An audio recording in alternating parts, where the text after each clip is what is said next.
20절 말씀 함께 읽도록 하겠습니다. 시작! 내 이웃에 대하여 거짓 증거하지 말지니라. 십계명의 9번째 명령, 벌써 십계명이 거의 끝나갑니다. 오늘은 참 반가운 얼굴들이 많은 것 같아요.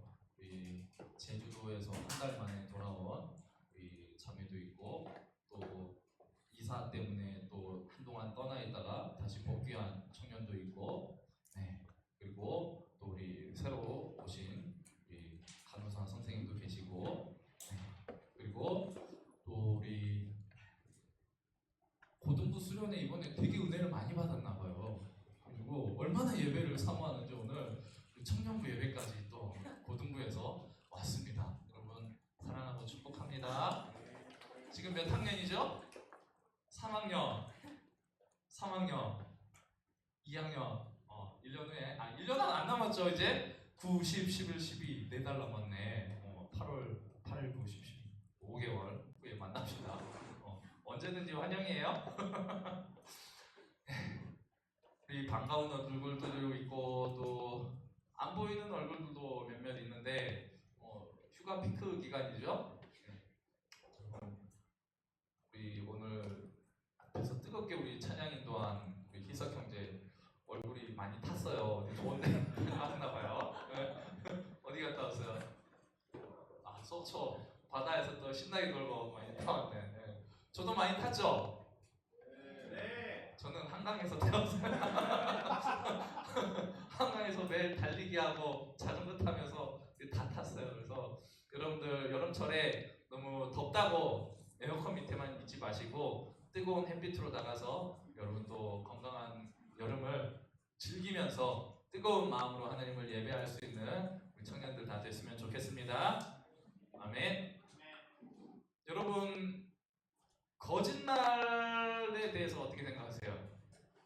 거짓말은 해도 될까요? 하면 안 될까요?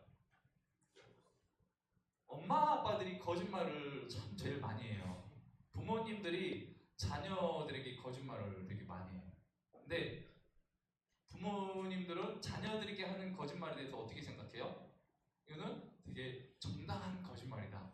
내 아이를 위한 거짓말이다 하고 자녀들을 속일 때가 참 많아요. 저도 이제 최근에 지난주에 우리 아이들을 데리고 본가에 다녀왔어요. 본가에 다녀왔는데 어른들을 만나면 우리 초등학생 이하의 아이들은 항상 뭘 받죠? 용돈을 받죠. 용돈을 많이 받는데 제가 이제 보통은 아이들이 받은 용돈을 다 애들한테 다 줘요. 그래서 그 아이들이 자기 통장을 다 가지고 있어요. 저희 애들 셋이. 그래서 통장에 다 입금을 해주거든요. 그래서 애들이 저보다 돈이 더 많아요 지금. 저희 아이들이 가지고 있는 통장의 돈이 제 통장의 잔고보다 훨씬 많아요. 그래서 이번에는 이제 휴가를 보내려고 하다 보니까 조금 쪼들리는 거야 제가. 그래가지고 이번에 가서 아이들이 받았던 용돈을 다 뺏었어요. 주지 않고 뺏어가지고 다 우리 일본 여행에 휴가 때 다 쓰겠다 하고 다 좋은 말로 타일러가지고 구슬려서 뺏었어요. 물론 거기에 쓸 겁니다. 거기 다 쓸 건데 이런 식으로 여러분 부모님에게 착복당한 용돈 되게 많죠? 명절에 부모님에게 용돈, 어른들에게 용돈 많이 받았는데 어떻게 해요? 야, 다 너를 위해서 쓰는 거야 하고 내가 맡아둘게 해가지고 다시 여러분 손으로 돌아온 적이 과연 얼마나 됩니까? 얼마 안 되죠? 근데 그게 다 부모님이 여러분들 위해서 다 쓰고 있는 거예요. 너무 서운해하고 안타까워하지 마시기 바랍니다. 거짓말과 관련된 이야기가 하나 있는데 어떻게 좀 우픈 이야기인데 고전이에요. 고전. 이해하고 들으세요. 한 아이 셋이 서당을 가다가 동전 한 입을 주었습니다. 동전 한 입을 주었는데 이게 누가 이 동전을 가져야 될지 갑론을박이 일어난 거예요. 그래서 거짓말을 제일 잘하는 사람이 동전을 갖자라고 셋이서 합의를 봤어요. 그래가지고 셋이서 막 이야기를 하는데 첫 번째 주자가 먼저 이야기를 했습니다. 우리 아버지는 바람이 너무 세게 불어가지고 지리산이 넘어질 것 같으니까는 지게를 가지고 가서 지게 작대기로 지리산을 받치러 갔다. 그만큼 우리 아버지가 힘이 좋다라는 거를 거짓말로 이렇게 자랑을 했어요. 그러자 한 아이가 또 이렇게 이야기를 합니다. 우리 어머니는 날이 가물어서 열 맞이기 논에다가 물을 주기 위해서 오줌 누러 갔다. 그만큼 우리 엄마는 오줌을 많이 싸신다 이거죠. 예. 그래서 셋째 아이가 이야기를 했습니다. 우리 누나는 장마가 너무 길어져서 하늘에서 비가 너무 많이 내리니까 하늘을 꿰매려고 실과 바늘 들고 하늘로 올라갔다라고 허무맹랑한 거짓말을 했어요. 그러자 이 세 아이가 이제 누구 거짓말이 제일 큰 건지 판단이 되지 않자 이제 서당에 가서 훈장님께 이야기를 했습니다. 우리가 이런 거짓말했는데 누구 거짓말이 제일 큽니까? 라고 훈장님에게 판결을 해달라고 심판을 받으려고 부탁을 했어요. 그러자 훈장님이 뭐라고 하냐? 거짓말 가지고 내기를 하다니 이 못된 놈들을 만나! 하면서 이 훈장님은 지금까지 평생에 단 한 번도 거짓말을 해본 적이 없어 이놈들아! 그러자 아이들이 뭐라고 했을까요? 와! 우리 훈장님이 이 동전의 주인이다! 거짓말을 해본 적이 없대! 훈장님 가지세요. 슬픈 이야기죠. 이렇게 하면 좀 웃어주고 이런 게 있어야 되는데 너무 차가우신 것 같아요. 물론 제가 말 주변이 좀 떨어져서 농담을 재밌게 잘 하는 재주가 없지만 열심히 준비해 왔잖아요. 불쌍하지 않습니까? 이야기는 인간이 태어나서 우리가 살아가는 동안 거짓말을 한 번도 하지 않았다는 이 말이 가장 큰 거짓말이다라는 것을 결국 무슨 말이에요? 우리는 거짓말 없이는 살아갈 수 없는 존재다라는 것을 반면 이렇게 우리가 가르쳐주는 유머라고 보여집니다. 거짓말쟁이라는 욕이 북미나 유럽에서는 아주 큰 욕이에요. 모욕입니다. 그런데 우리나라에서 야, 거짓말쟁이야 하면은 타격이 있어요, 없어요? 거의 타격이 없어요. 모욕으로 느껴지지 않아요. 어느 정도냐면 심지어 이제 일본에 제가 십계명 이야기를 하면서 일본 작가 이야기를 자주 하게 되는데 일본에 살다 온 거 티내는 건 아니고요. 간바 와타루라는 작가가 쓴 책이 있습니다. 사람은 8분마다 거짓말을 한다라는 책이 있는데 이 책을 통해서 거짓말을 옹호하는 내용을 주로 많이 쓰고 있습니다. 어떤 내용이냐? 인간관계를 유지하는 소통의 방법의 하나로서 우리가 이 거짓말은 아주 유용한 도구다, 유용한 기술이다라고 이야기를 하는 거예요. 자, 예를 들어서 어떤 거짓말이 아주 유용한 기술이냐? 부부간에 이런 거짓말을 우리가 어쩔 수 없이 하게 되는 거죠. 아름다운 부부 관계를 위해서. 여자들은 항상 남자에게 사랑을 확인받기를 원하는 존재죠. 그래서 저희 아내도 항상 물어봐요. 저한테 나 없이 살 수 있느냐? 나 죽으면 재혼할 거냐? 이런 이야기 자주 물어봐요. 지난주에 저희 아내가 장염을 좀 심하게 걸려가지고 폐가 너무 아팠어요. 장염 걸린 거 가지고 뭐 중내사내 하면서 나 죽으면은 자기는 재혼할 거야 안 할 거야? 나 없이 살 수 있어 없어 막 자꾸 이런 질문하는 거예요. 이게 다 되고 제가 뭐라고 대답해야 돼요? 나 재혼할 거야 라고 하면 돼요 안 돼요? 안 돼요.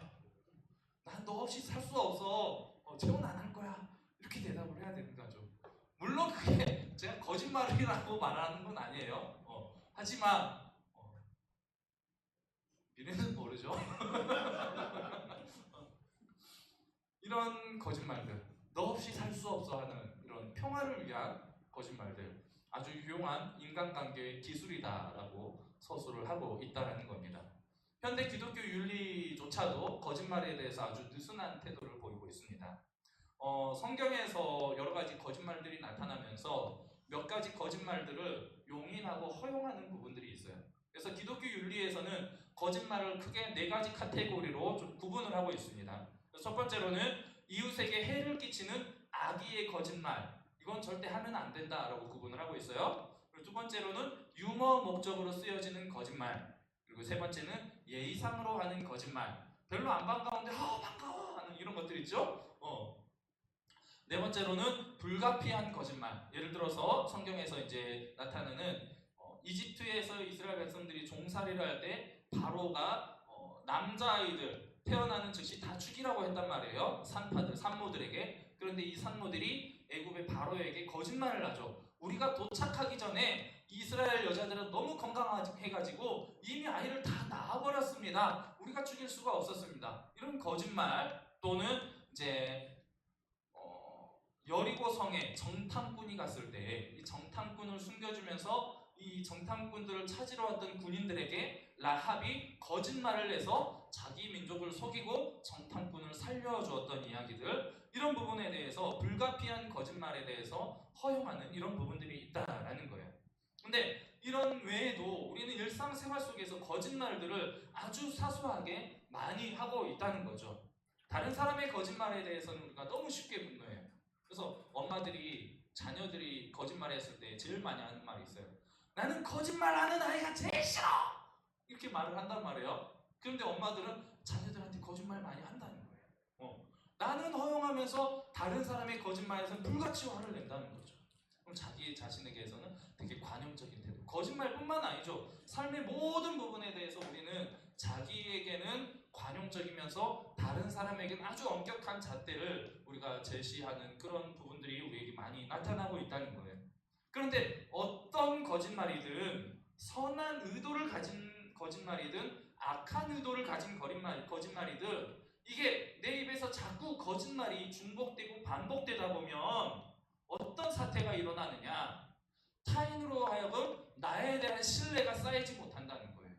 내가 거짓말쟁이라는 인식이 다른 사람에게 박히게 된다면 어떻게 되느냐, 다른 사람과 나와의 소통의 문제에 신뢰가 깨어져 버리는 거죠. 그래서 내가 무슨 말을 하든지 다른 사람이 믿지를 못하게 되는 거예요. 아, 쟤는 그냥 매사가 다 거짓말이야 라는 식으로 그냥 걸러들어야 하는 그런 사람으로. 그래서 이제 얼마 전에 이제 쇼츠를 잠깐 보다 보니까 뉴퀴즈였나? 거기에 이제 아이유가 나와가지고 조세호하고 이제 유재석하고 이야기를 하는데 이제 자기가 가진 말버릇에 대해서 이야기를 하는 부분이 있었어요. 그래서 아이유는 이러나 저러나 라는 말을 되게 많이 한대요. 그래서 자기도 모르게 이러나 저러나 뭐 어쩌고 한다, 이러나 저러나 한다, 이런 이야기를 되게 많이 했대요. 유재석은 뭐라고 했는지 잘 기억이 안 나요. 근데 조세호는 항상 말버릇이 뭐냐면 이거는 거짓말이 아니고 이게 먼저 나온다는 거예요. 평소에 워낙 거짓말을 많이 하고 다니니까 사람들이 자기 말을 믿지를 않는다는 거예요. 그래서 항상 말버릇으로 먼저 나오는 게 대화하다 보면 이거는 거짓말이 아니고 이걸 먼저 하게 된다라고 이야기를 하더라고요. 여러분, 이런 사람이 되어서는 안 된다라는 겁니다. 이런 사소한 거짓말이 어떤 결과까지 우리에게 일어나게 되느냐, 이웃을 해칠 수가 있다는 거예요. 아주 심각한 문제로 우리의 사회를 깨트리는 작용을 하기 때문에 우리는 거짓말에 대해서 참 경계하고 주의해야 한다라는 것입니다. 우리 본문에 대한 거짓말에 대한 이 10계명의 9번째 계명을 우리 한국말로는 이제 의역이 되어 있어요. 의역이 뭐라고 했죠? 거짓 증거하지 말지니라 라고 거짓말하지 말지니라 정도로 우리가 해서 생각을 하고 있는데, 원문의 의미를 이제 자세하게 해석을 해보면 내 이웃에게 불리하게 거짓 증인으로 대답하지 말아라. 거짓말이 아니고 거짓 증인이 되지 말아라 라는 거예요. 무슨 말이냐, 거짓 증인이라 직역하지 않고 거짓 증거라고 의역함으로써 우리나라 말에서는 좀 의미가 약간 좀 부드럽게 약간 순화되어서 우리가 이해를 하고 있는데, 10계명에서 이 9번째 계명에서 우리에게 중요하게 가르쳐주고 있는 것은 거짓말을 하지 말아라가 아니고 거짓말을 하는 사람이 되지 말아라 라는 거예요. 내 입에서 나오는 거짓말이 문제가 아니고 이 거짓말을 하는 나라는 존재가 문제라는 거죠. 거짓말하는 사람이 문제라는 거예요. 이웃에 대해서 거짓말을 하게 되면 가장 심각한 문제는 내가 거짓 증인이 된다는 거죠. 거짓말을 증언하는 거짓 증인이 된다. 이게 어떤 문제를 일으키느냐, 우리는 하나님의 진리를 증거해야 하는 진실하고 진리 안에 거하는 참된 말을 하는 진리의 증인이 되어야 하는데, 내 입에서 자꾸 거짓말이 나와서 이 증인으로서의 의미가 퇴색되어 버리는 삶을 살아가면 내 입에서 나오는 진리의 말씀이 사람들에게 거짓말로 들려지게 된다는 거예요.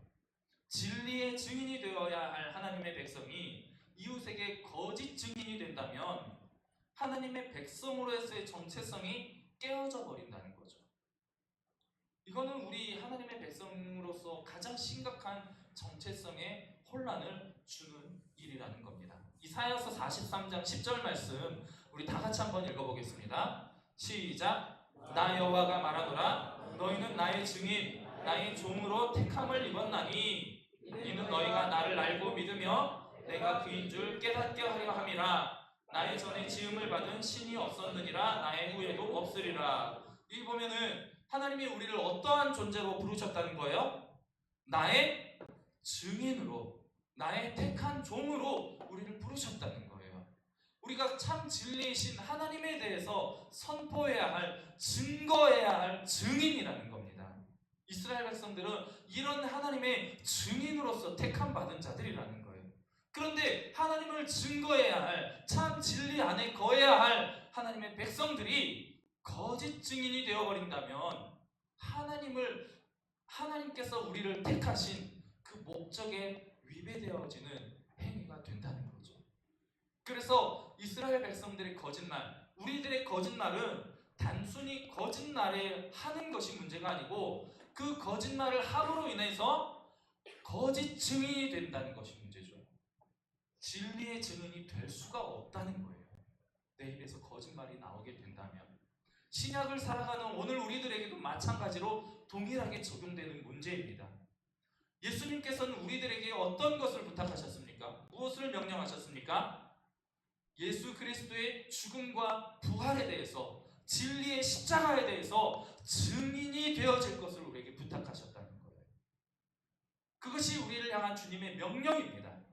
누가복음 24장 46절에서 48절 말씀 함께 읽어보겠습니다. 시작. 또 이르시되 이같이 그리스도가 고난을 받고 제3일에 죽은 자 가운데서 살아날 것과 또 그의 이름으로 죄사함을 받게 하는 회개가 예루살렘에서 시작하여 모든 족속에게 전파될 것이 기록되었으니 너희는 이 모든 일의 증인이라. 우리는 진리이자 생명이신 예수 그리스도의 증인이라. 만일 우리가 거짓말을 함으로써 이 진리에 대해서 거짓 증인이 되어버린다면 우리가 증언하는 그리스도의 복음을 누가 듣고 믿겠습니까? 누가 이 진리 안으로 들어올 수가 있겠습니까? 창세기를 보면요, 우리 이 세상 속으로 악이 들어오게 된, 우리가 타락하게 된 최초의 범죄가 어디로부터 시작됩니까? 사탄의 거짓말에서부터 시작된다는 거예요. 사탄은 거짓의 아비라고 성경은 우리에게 분명하게 소개하고 있습니다.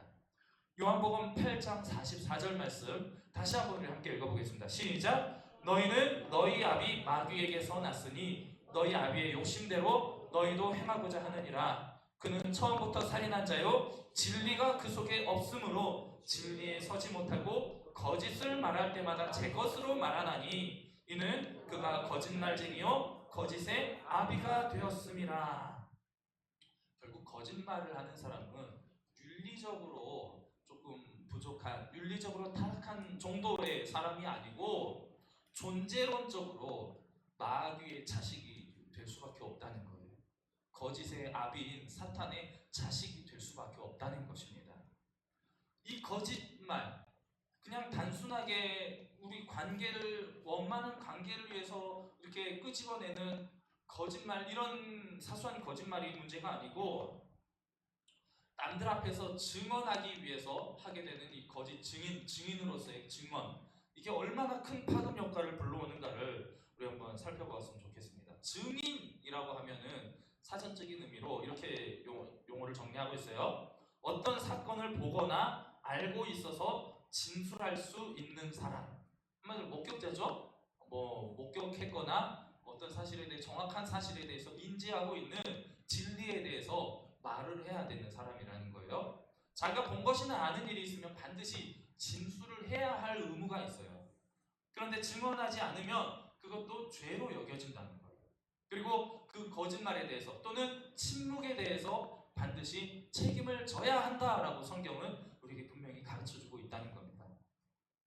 증인의 증언을 중요하게 여기는 이유는 이 증인의 진술을 통해서 이 이스라엘 백성의 공동체와 공동체의 평화가, 그리고 그 안에 복지가 유지가 되기 때문이에요. 단순한 민사상의 분쟁보다도 형사상의 문제에서 더 크게 작용하는 게 증인의 증언이죠. 누군가가 거짓말을 해가지고 증언을 하면 원고가 됐든 피고가 됐든 어느 한쪽은 재물이나 명예, 심지어는 목숨까지도 잃게 되는 결과를 초래하게 되기 때문입니다. 증인의 증언이 무엇보다도 중요하기 때문에 증인은 재판에서 단순히 말로 증언하고 끝나는 것이 아니에요. 예를 들어서 사형에 처하게 될 죄에 대해서 내가 증언을 했다. 그러면은 이 구약시대의 사형은 대부분 공동체가 함께 죽이는 거예요. 돌을 던져서 죽이든 불태워서 죽이든 어쨌든 간에 이런 공동체가 함께 죽이는 일을 하게 됩니다. 그런데 함께 죽이는 이 일에 누가 가장 먼저 앞장서게 되느냐? 바로 증언한 증인이 먼저 돌을 던지게 되어 있어요. 먼저 불을 지피게 되어 있어요. 능동적으로 참여하게 된다는 거예요. 신명기 17장 7절 말씀입니다. 이런 자를 죽이기 위하여는 증인이 먼저 그에게 손을 댄 후에 뭇 백성이 손을 댈지니라. 너는 이와 같이 하여 너희 중에서 악을 제할지니라. 증인의 이 증언이라는 것이 이웃의 생명과 연결된 문제라는 거예요. 그래서 증인은 자신이 가장 먼저 손을 대어 죽일 만큼 그 진실이 정확하다, 사실이다 라는 확신이 있어야 하고, 그래서 성경은 유죄 판결에 한 사람의 증언만을 가지고 판결하는 것이 아니고 최소한 두세 사람의 증인을 확보한 이후에 증언을 듣고 판결을 하게 되어 있다는 겁니다. 결국 증언이라는 것은 자신의 생명을 담보로 하는 문제라는 거예요. 이만큼 심각한 문제이기 때문에 증인의 증언이 만약에 거짓으로 드러나게 되었다. 그러면은 이 증언한 사람도 판결에 동일한 판결의 결과를 받게 된다는 거예요. 만약에 사형이 선고되어서 다른 사람에게 사형을 집행할 때 먼저 돌을 던져서 사람을 죽이게 되었어요. 그런데 만약에 그게 거짓말로 드러났다. 그러면은 증언한 사람도 나중에 돌에 맞아 죽어야 된다는 거예요. 현대에는 증인의 증언도 중요하지만 워낙 이제 증거 확보가 너무 확실하게 될 수 있는 CCTV, 이런 녹음 같은 것들, 이런 과학 수사를 하는 시대에서는 증언의 무게가 그만큼 과거보다는 크지 않지만 고대 사회에서의 증인의 증언은 훨씬 중요한 무게를 가지고 있었다는 거죠. 이 증언으로 인해서 피고나 원고의 명예, 물론 명예나 재산은 넘어서 생명까지도 그 증언에 달려있기 때문에 이 9번째 계명은 이웃에게 불리하게 거짓 증인으로 대답하지 말아라 라는 것을 우리에게 가르쳐주고 있다는 거예요. 특별한 예로 성경의 두 가지 예를 들어보자면 열왕기상 21장을 보면 아합 왕이, 북이스라엘의 아합 왕이 나봇이라는 사람의 포도원을 아주 탐을 냈어요. 그걸 가지고 싶은데, 너무 가지고 싶은데 합법적으로 가질 수 있는 방법이 없는 거예요. 또 나봇이 팔지 않겠대. 하나님께서 주신 내 기업을 어떻게 팔겠습니까? 라면서 거절하고 있는 거예요. 근데 이 고민하고 막 밥도 못 먹고 있는 아합을 보고 그 아내 이세벨이 어떻게 합니까? 걱정하지 말아라. 내가 그 포도원을 빼앗아서 당신에게 주겠다 해가지고 거짓 증인을 세워요. 거짓 증인을 세워가지고 나봇에 대해서 험담을 하고 거짓 재판을 열어서 나봇을 죽입니다. 나봇이 여호와를 비방했다, 왕을 비방했다, 거짓 증인을 세워서 나봇을 죽여요. 그리고 그 포도원을 빼앗아 옵니다. 그 일이 빌미가 되어서 나중에 하나님께서 선지자를 통해서 이세벨에게 저주를 내릴 때에 너의 시체도 찾지 못하게 개가 다 물어뜯게 만들 것이다 라고 말씀하세요. 또 한 가지 증언은 어떤 증언입니까? 예수님을 잡아와가지고 대제사장들과 서기관과 바리새인들이 예수님을 재판할 때에 예수님을 사형에 처할 합당한 증거가 없자 거짓 증인들을 세워요. 거짓말로 증언하는 사람들을 불러가지고 예수님이 이런 일들을 행했다라고 하면서 하나님을 모독했다, 신성 모독이다라고 해서 예수님을 사형에 처하게 되는 모습을 보게 됩니다. 거짓말은 단순하게 사실과 다른 말, 여기에서 끝나는 것이 아니고 이웃을 해치는, 이웃의 생명을 빼앗게 되는 결과를 가져올 수 있다는 것을 성경은 우리에게 가르쳐주고 있는 거예요. 성경에서 이 진리의 문제는 바로 나와 내 이웃과의 문제가 된다는 거예요. 이웃의 생명과 자유, 그리고 이웃의 재산과 명예를 보호할 수 있는 진실된 말이 바로 진리라는 겁니다. 그렇기 때문에 우리는 거짓말을 하지 않는 진리의 백성이 되어야 하는 것입니다. 그런데 많은 그리스도인들이 고린도전서 13장 말씀, 어떤 말씀이죠? 고린도전서 13장의 별명이 뭐예요? 무슨 장이에요? 저 사랑장이죠. 사랑은 오래 참고 온유하며, 이렇게 하면 사랑에 대해서 쭉 이야기를 하고 있잖아요. 그러면서 이 고린도전서 13장 말씀을 인용하면서 진실보다도 위로와 격려가 더 중요하다라고 생각하면서 거짓말을 심각하게 여기지 않는 것이 오늘날 현대 기독교인들의, 그리스도인들의 문제입니다. 진실보다도 사랑이 더 가치 있다라고 말을 한다는 거예요. 근데 사랑은 오래 참는 것이 사실이지만 진리를 억누르고 거짓말로 포장하는 것이 결코 사랑이 아니라는 것입니다. 사랑은 오래 참고라고 이야기를 하고 있지만 그 뒤에 이어서 뭐라고 말을 하고 있느냐? 불의를 기뻐하지 아니하며, 이게 사랑이에요. 불의를 기뻐하지 아니하며, 그리고 진리와 함께 기뻐한다. 이게 사랑이라는 거예요. 거짓말로 포장되어서 공감하고 위로하고 어떤 사람을 격려하기 위해 그런 관계 속에서 나오는 거짓말이 사랑이 아니고, 어떻게 됐든지 진리를 통하여서 함께 기쁨을 누리는 것이 참된 사랑이라는 거죠.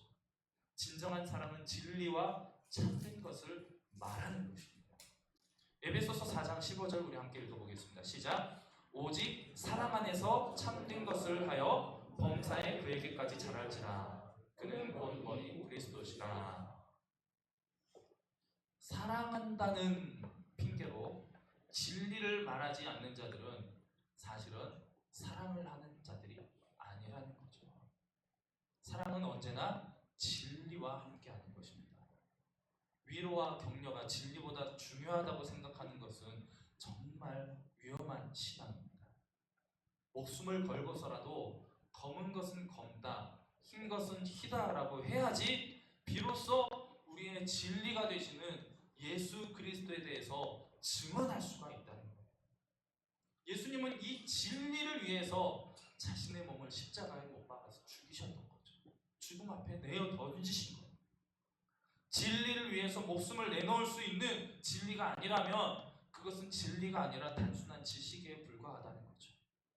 예수님께서 진리를 위해서 목숨을 바치자 하나님은 예수님은 어떻게 하셨습니까? 그를 죽은 가운데서 다시 부활에 일으키셨죠.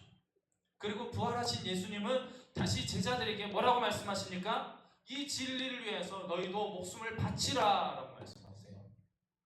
목숨을 다해서 이 진리를 선포하라. 스데반을 죽이는데 가장 앞장섰던 사람 누굽니까? 사도 바울이죠.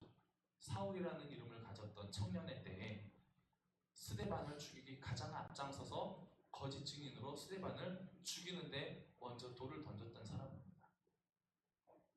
그런데 나중에 이 사울이 회심하여서 예수님을 만나고 나서 스데반에 대해서 뭐라고 표현을 하느냐? 이 스데반은 주의 증인이었다라고 이야기를 해요.